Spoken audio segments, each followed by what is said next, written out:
As we continue with this 2 Samuel chapter 22 lesson, we're going to start at verse 29 tonight. And like last time, we're going to do this in small chunks because this is a very long chapter. And there's a number of important implications and applications in this week's study I think you're going to enjoy. Now, to get our feet set for tonight, let's talk for a moment about what we saw occurring in this Psalm of Thanksgiving that is essentially chapter 22 that we've been reading in the preceding verses. And our attention is focused on David's words that he viewed himself as essentially meriting God's deliverance as a reward for his good and faithful behavior towards God. God says that David says he's being recompensed by Jehovah for his tzedakah, his righteous deeds. And that this is proved by having kept himself from avon. Our complete Jewish Bible says sin. It more means guilt or depravity. And we have to look back no further than 2 Samuel chapter 12 to see that David's high opinion of himself and feeling that whatever he has done must have been relatively minor is not justifiable. Because in chapter 12, the prophet Nathan brings God's oracle of curse upon David and all of his household for the terrible evil that David has done, mostly centering on his illicit affair with a married woman, Bathsheba, and then the murder of her husband, Uriah, to cover it all up. And as we discussed last time, rabbis would take me to task for this viewpoint, since they say that David's claim of purity and innocence is true, because he never committed as much as a single trespass against the Lord and the Torah law. Christian scholarship, on the other hand, is generally mute on the subject. Or at least it doesn't directly challenge David's assertion of sinlessness. If Christian commentators do discuss it, often their position is that this is David speaking of a higher, more ethereal kind of spiritual innocence that a believer receives once we accept our salvation. That is, we're forgiven for our sins, so God doesn't see our sinful condition any longer. Now, those typical positions can only be upheld by applying very liberal amounts of allegorical interpretation to these scripture passages and by reading modern church doctrines backwards into the Old Testament accounts. There is no mention, there is, or any kind of implication in this Song of David formerly committing sins, but now having those sins forgiven. Even the rabbis admit that David is boldly saying his behavior has been flawless. So, this is not an issue of deliverance from sins, but rather a deliverance from earthly enemies and from foreign governments. So it seems to me that we need to accept, as unsavory as it is, that David is merely boasting. And he has a seriously distorted view of his own life and of his own behavior before the Lord. He seems to have forgotten that Jehovah saved him for a purpose greater than himself. That the several deliverances that he experienced were acts of pure divine grace. And they were based on a promise that God made to David and to his offspring. And because the Father is always faithful to his word, David was delivered time after time after time. Merit played no role or issue in this at all. Let's read a little bit more of 2 Samuel chapter 22. We're going to start at verse 29. Just read 3 or 4 verses. 2 Samuel chapter 22, if you have a complete Jewish Bible, is page 360. I'm going to start at 29 and go through 32. For you, Adonai, are my lamp. Adonai lights up my darkness. With you, I can run through a whole troop of men. With my God, I can leap a wall. As for God, his way is perfect. The word of Adonai has been tested by fire. He shields all who take refuge in him. For who is God but Adonai, and who is a rock but our God? This verse begins an explanation of the kind of help that David received in times past, and he would continue to receive it, from the Lord as he confronts Israel's enemies. And first is his deliverance from darkness. Now, in Bible, darkness always indicates obscurity and blindness. So a lamp and illumination indicates truth and deliverance and salvation. David says that Jehovah God, he is the source of illumination. He is the lamp. And therefore, he gives deliverance from the darkness. He injects truth into obscurity. Now, the Hebrew word used here for darkness is choshech. And choshech carries with it this sense of spiritual darkness, of evil, as opposed to the mere absence of light, such as is normal at nighttime, which in Hebrew is layil. It is this same word for darkness that we find in the Exodus account of this terrifying darkness that supernaturally fell over Egypt in order to bring about the release of God's people from their bondage. So we are to understand that this verse connects with verse 28 that says that God saves his afflicted people, or in Hebrew, God's afflicted Am. David is part of that afflicted Am, and since it pleased the Lord to save David, the Lord gave David power over all of God's and therefore Israel's enemies. But this also deals with David's state of mind. David was known to become depressed when things went badly for him. And we are given plenty of evidence of these episodes of depression in his many psalms, pleading for Jehovah to rescue him. So the statement includes the reality that the Lord has lifted David's mental darkness, his depression. Now let me pause to remind us of a God principle. God delivers his people. He doesn't deliver those who aren't his. That doesn't mean that he doesn't communicate with people who are not his, nor does it mean that he might not help a non-believer in their distress if it suits some larger divine purpose. I also want to say something else to you. This mental darkness, this depression that David was suffering was what I would call a normal kind of depression.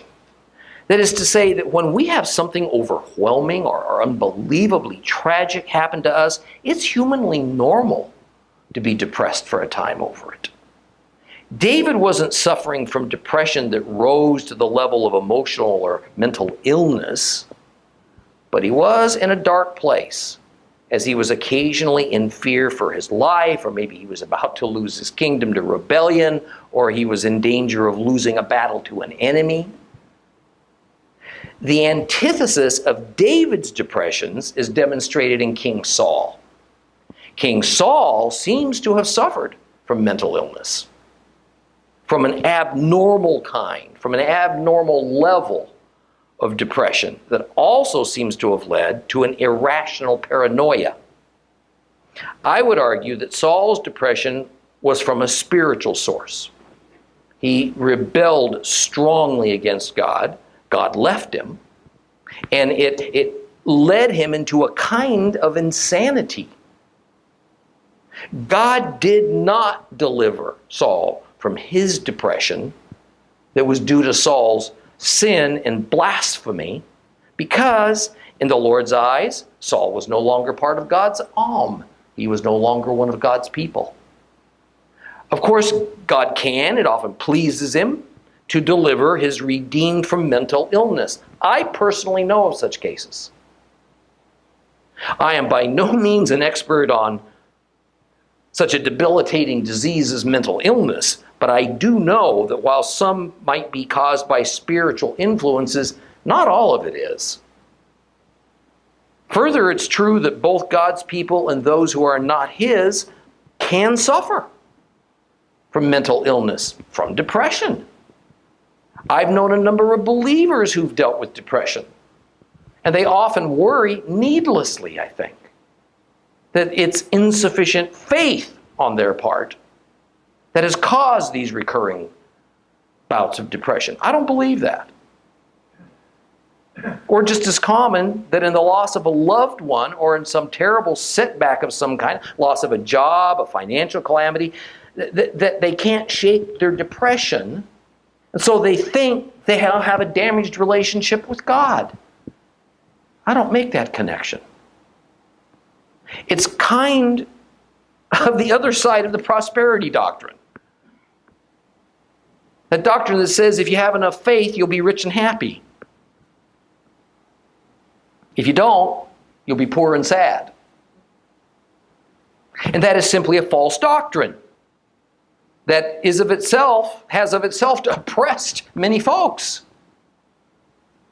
King David was as mentally tough as it gets.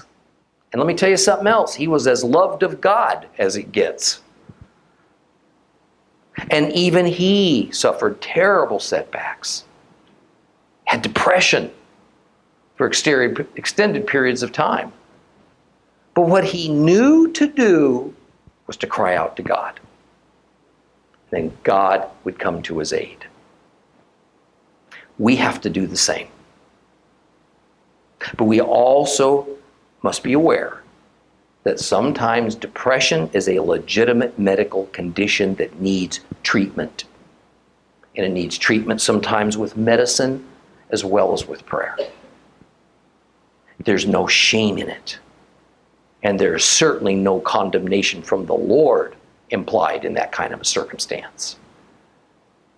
Well, then in verse 32, we get a reminder of what we discussed in a previous lesson about David's and Israel's cultural understanding of God. The rhetorical question is asked, well, who is God but Adonai? But what it says in Hebrew is, who is El but Yud-He-Vav-He? Who is El but Yehovah? So what David is saying is that Yehovah, or Yahweh, is Israel's El. Israel's El, Israel's highest God. And in fact, Yehovah is the ultimate El. And this connects back to verse 14, where David refers to Yehovah as Ha-Elyon, the highest El.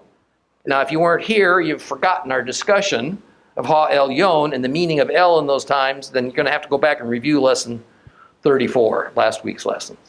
But there's yet another application for us in our day. God is Yehovah, or Yahweh, the God of Israel. God is not Allah. God is not Buddha. God is not Hindi. God is not the old man upstairs. God is not the generic intelligence of the universe. He is not an unnamed God, and he's not the interfaith God. God is one. He is Echad. He is holy. There is one God. His name is Yehovah, and he is the God of the Bible, and there is no other. Praying to Allah is not unknowingly praying to Jesus, as many Christian denominations now claim. It's unknowingly praying to nothing.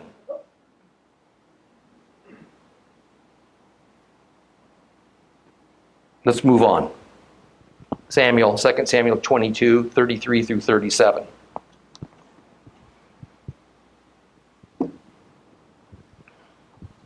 God is my strength and protection. He makes my way go straight. He makes me swift and sure-footed as a deer. He enables me to stand on my high places. He trains my hands for war until my arms can bend a bow of bronze.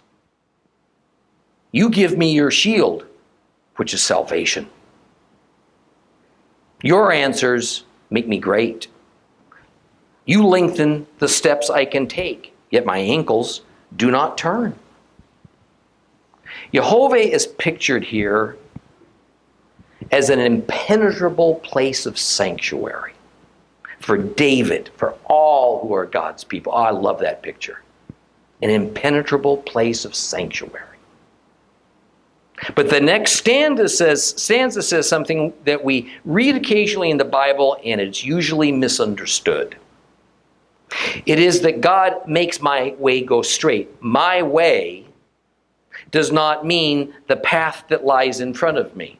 It does not mean my direction. It means my manner, my behavior.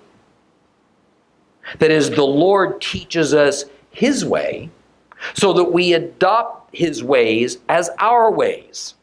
And such is the way of truth. In biblical terms, straight means to be true. It means there's no deception, there's no fault in it. The Lord also makes David's feet swift as a deer, a hind, so that he can outrun his enemies, either to escape them or to overtake them. And these same swift feet, they take David to his high places. The Hebrew term for high place is bema. Bema. It's a religious holy site. It's a place where God dwells. So why does David refer to the place where God dwells as my, meaning David's, high place? It is because all nations had their high places for their gods. David is saying that the Lord gave him swift feet to run to Jehovah, the high place where David's God dwells, as opposed to running to some other high place to beseech some other god. That David was a great warrior is probably how he's best remembered. And no doubt his days on the victorious battlefield is something that David fondly remembered in his old age. Thus in verse 35, David credits the Lord for showing him how to fight holy war. And the Lord also gives David the strength to wield weapons in a way that the enemy cannot. And so he uses the metaphor of bending a bow, not made out of supple wood, but out of rigid metal, bronze. A metal bow stores a lot more energy than a wooden bow, and so it's far deadlier when it's unleashed. On the other hand, it is the rare warrior who has the wherewithal to operate such a formidable weapon. Holy Scriptures tell us that prayer is perhaps our strongest weapon in this world. Prayer is our connection to the source of whatever power and might we might have. So when prayer is used by a prayer warrior of the God of Israel, and he or she is trained up in prayer and knows how to pray, it's a most awesome weapon. It's like a bronze bow. However, for the person who doesn't really know God, who doesn't understand the power of prayer, who doesn't know how to pray in God's will, it's a much less effective weapon. It's more like a weak wood bow. So then, Complete Jewish Bible, in verse 36, I think makes a wonderful translation of it. Whereas most Bibles will say that you, God, give to me the shield of salvation. The Complete Jewish Bible says that you give me your shield, which is salvation.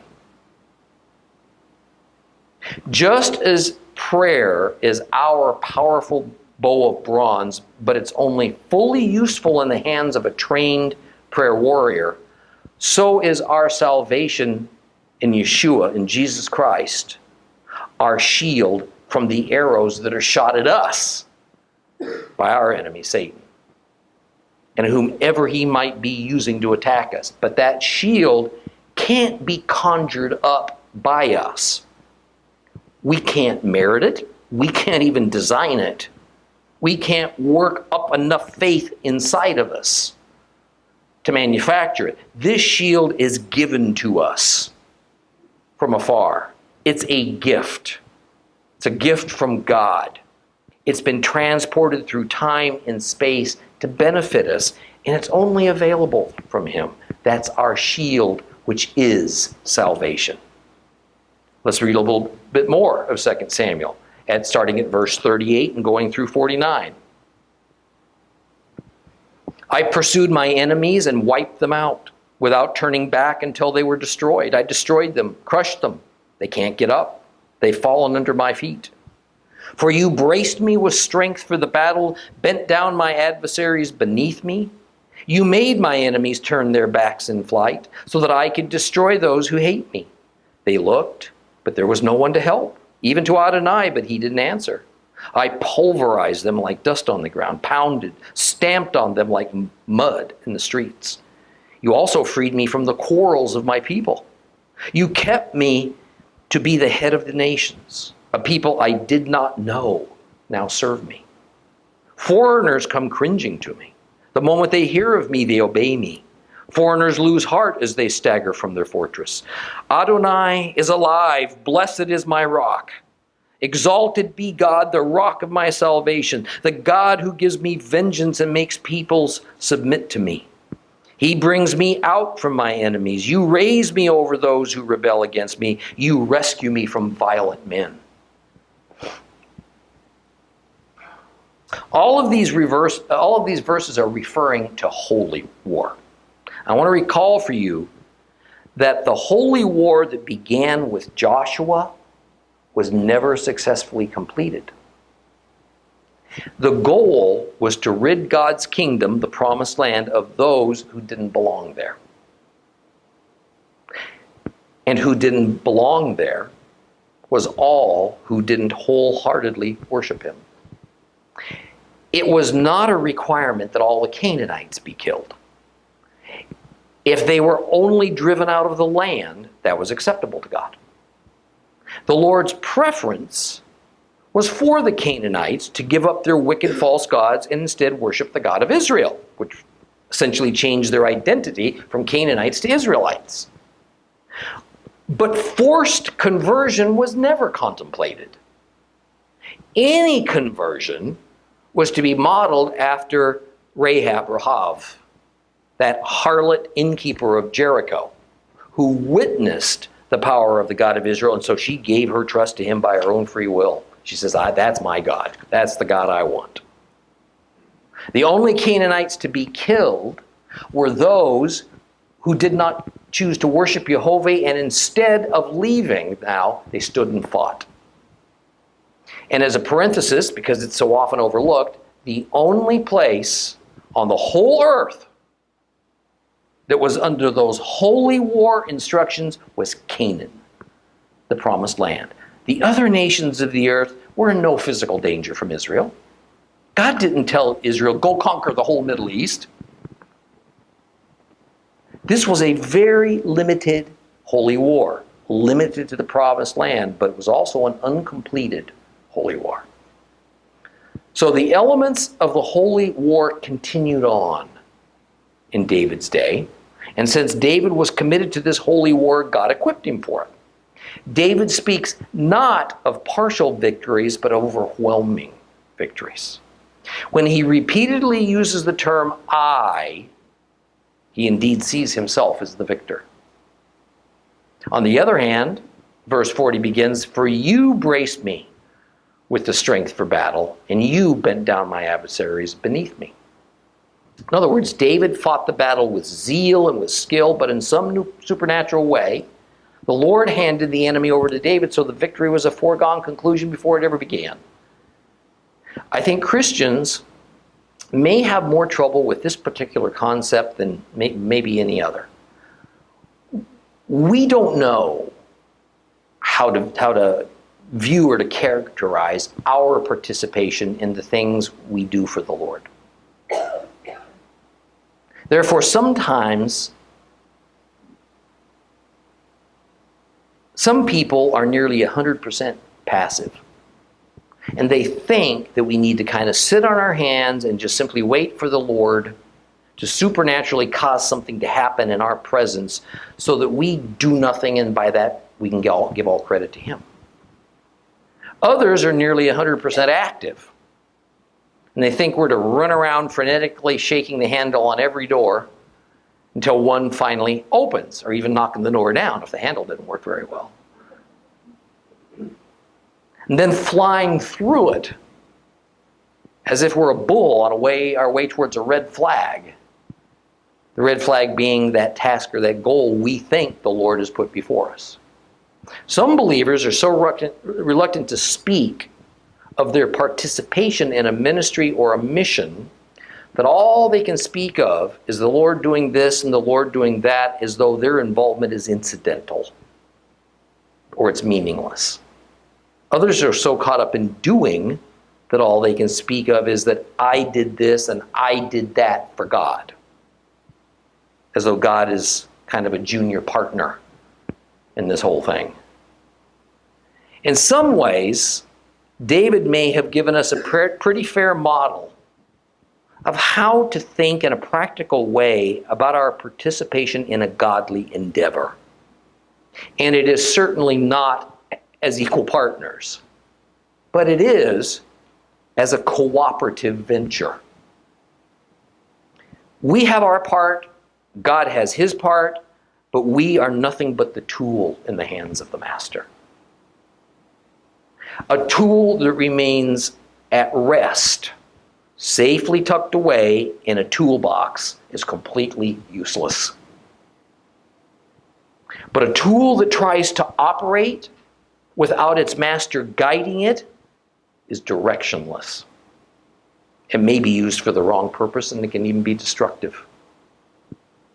David is not afraid to express his activities and his successes and to feel good and fulfilled about them, but it is invariably spoken of in the context of the Lord providing not only the purpose and the means, but the victory itself in a very real way.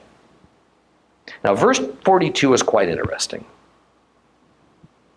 because it expresses the reality that the enemy who looks to their gods for help looks to an empty suit.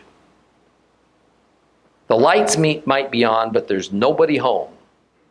Therefore, to seek their gods for victory is pointless. On the other hand, the enemy of Israel cannot hope to approach Israel's God because they know of his power and then expect help from him. They can thrust their hands into the air and yell, "Lord, Lord," but he will respond, "I don't know you."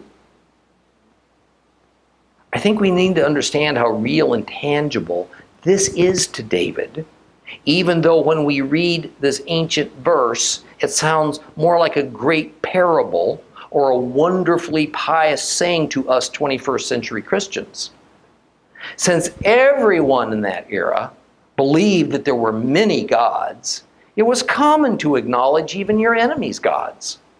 Some made it their business to know another nation's gods very well, to know their names, to know their functions, what pleased them, what didn't please them, and so on. And this is because the general belief was that if you called on a god or a goddess by their proper name and then you asked them for something within their proper function, and if you did so respectfully and perhaps brought the proper gift of appeasement, then you could win that God's favor. So when David says Jehovah pays no attention to Israel's enemies and that he will never aid that enemy, no matter what they may promise to him, it's a great comfort and assurance for David. But David also says in verse 44 that the Lord palat David from the reeve of the Am. That is, God delivered David from his disputes with the congregation of Israel.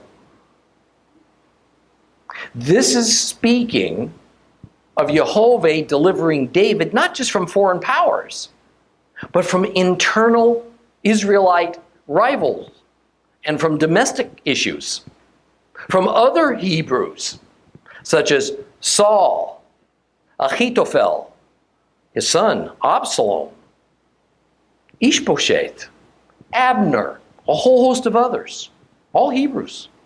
Interestingly, it seems as though David sees his dominion over his own people as a prelude, a first step to his dominion over the nations, the Goyim, the Gentiles. Doesn't that sound familiar? Listen to Romans 1:16. For I'm not ashamed of the gospel, for it is the power of God unto salvation to everyone that believes, but to the Jew first, then to the Greek.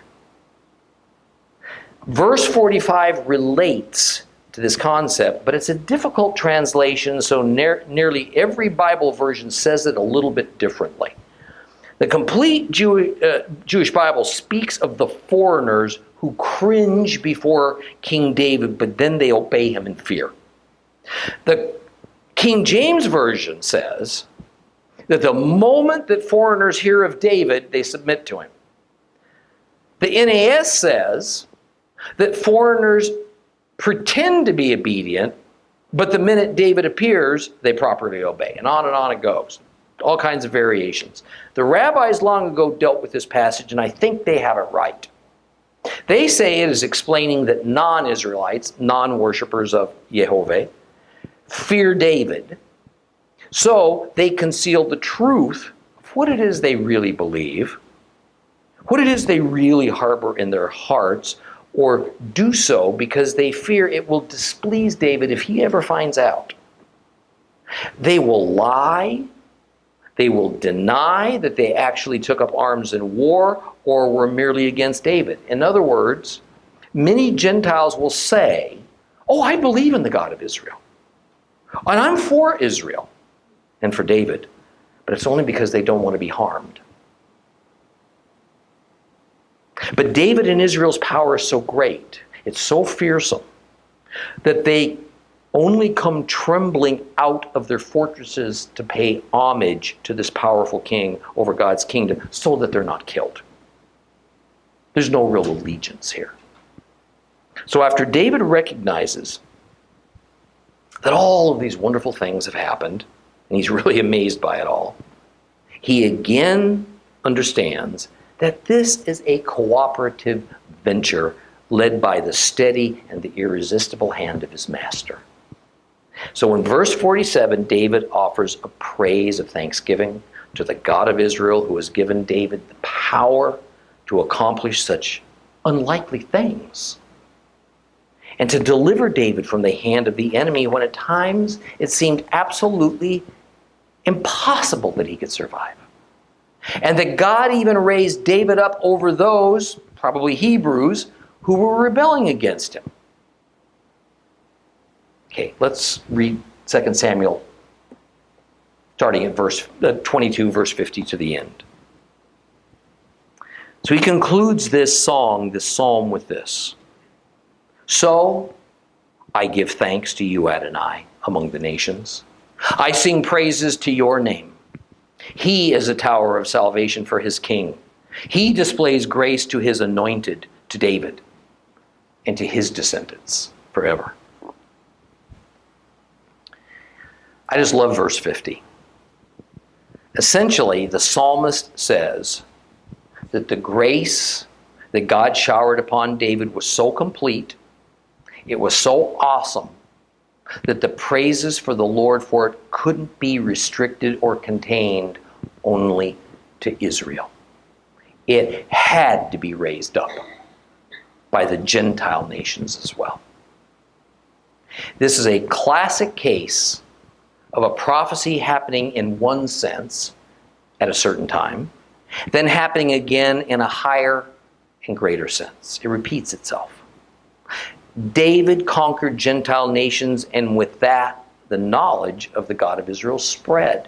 And so, therefore, did the praises lifted up to God spread.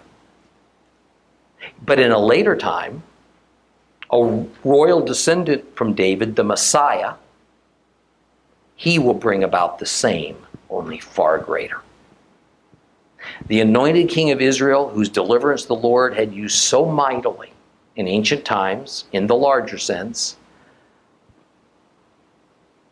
was not about David. as an individual, but really it was rather all about David's forever seed that would culminate with Christ. Let's move on to chapter 23. Chapter 23. We're just going to read the first 7 verses of 2 Samuel chapter 23. Page 362 if you have a complete Jewish Bible.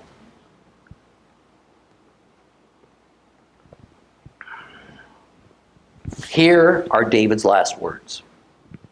This is the speech of David, the son of Yishai of Jesse, the speech of the man who has been raised up, the one that was anointed by the God of Jacob, the sweet singer of Israel. The Spirit of Adonai spoke through me. His word was on my tongue. The God of Israel spoke.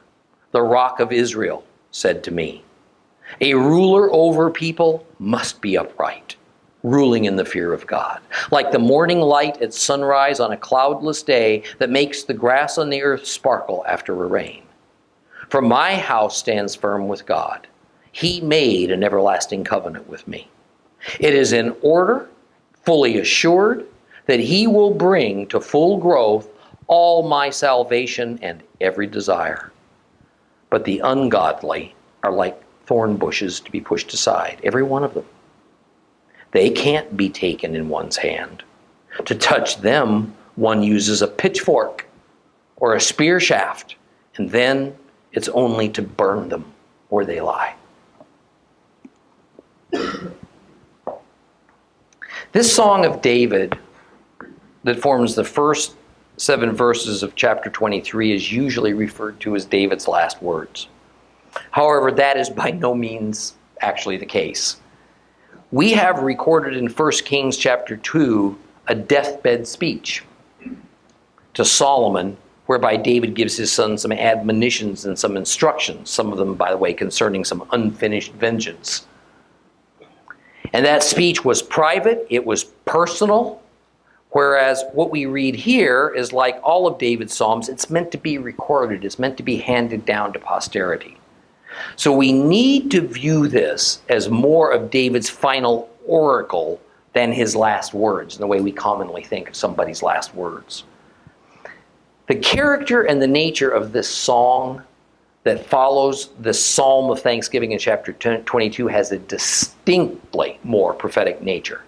And even though there are some obvious prophetic parallels in chapter 22's song, it was much more intended as a hymn of praise to the Lord for all of his deliverances and for the many blessings that David had experienced throughout his life. So what we might call the song that begins chapter 23 as a prophetic will and testament of David, it's something that more or less unfolds the significance of David's kingship in relation to the sacred history of the future. For me, one of the most fascinating aspects of this song happens right at its beginning, because whether David intended it or not, and I suspect that he was fully aware of it, this entire song is essentially an expansion of the prophetic oracle given hundreds of years earlier, as it was pronounced by that pagan Gentile seer Balaam in Numbers chapter 24. And we'll start off next week by reading those passages, by the way. And as I think it's going to be demonstrated, what we're going to see is a wonderful and a poignant example of a concept of progressive revelation, as we are going to compare Numbers chapter 24 with this Song of David. Would you please rise?